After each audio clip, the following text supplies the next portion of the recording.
दिनांक 12/2/2026 को थाना भूता से राम बेटी नामक एक महिला ने सूचना दी कि उनके पति सोमपाल ने 1 वर्षीय बेटे की हत्या कर दी है। सूचना के उपरांत पुलिस टीम मौके पर पहुंचकर जांच पड़ताल की और इसके पश्चात मुकदमा अपराध संख्या 56/26 पंजीकृत कर लिया गया है सुसंगत धाराओं में।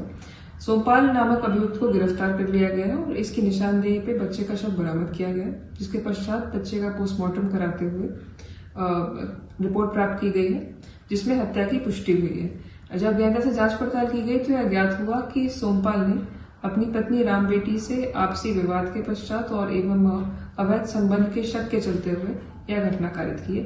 इस संपूर्ण प्रकरण में अग्रिम विधिक कार्रवाई की जा रही है। मेरा बानोई सोमपाल राजस्थान में काम कर रहा था। राजस्थान से काम करके वापस आया घर के लिए तो मेरी बहन मेरे घर पे थी।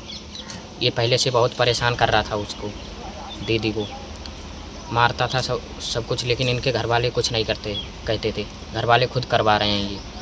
तो ये मेरे घर पे हैं 2 महीने से। 2 महीने से घर पे हैं। 2 महीने तक ये बाहर रहा। 2 महीने तक बाहर रहा। बाहर रहने के बाद ये जब घर आया तो इसने दीदी से बोला घर चलने के लिए। तो दीदी ने यही बोला कि मैं घर नहीं जाऊंगा अभी, इनके मम्मी पापा भी बाहर ही हैं। तो ये बोले मम्मी पापा आ जाएंगे तब जाऊंगा घर। तब इसने ज़बरदस्ती करी दीदी के साथ कि घर चल। हम लोग घर पे नहीं थे, मेरी मम्मी थी केवल घर पे। मम्मी को भी गाली फकड़ी दे के पी के यानी कि बच्चे को छीन के चला गया। और दीदी थोड़ा बहुत कुछ पहनते थी, उनका ज़बरदस्ती निकाल के वो भी चले गए। दीदी के चोट भी लगी है। चोट लगने के बाद जब मेरे को सुनने को मिली तो मैं उसी दिन आया। ये बच्चे को जब लेके गया है तो सुनने को मिला है इसने रास्ते में हत्या कर दी उसकी। 1 साल का बच्चा था वो। तो उसके साथ ये बड़ा वाला लड़का भी गया था, तो उसके सामने इसी ने उसका गला दबाया। तो इसीलिए हत्या करके इसने तालाब में गड़ा दिया जाके। इसने गांव में बोला जाके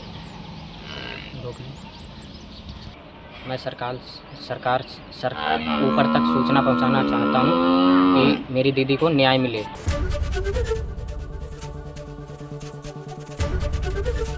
एबीपी गंगा, खबर आपकी, जुबान आपकी।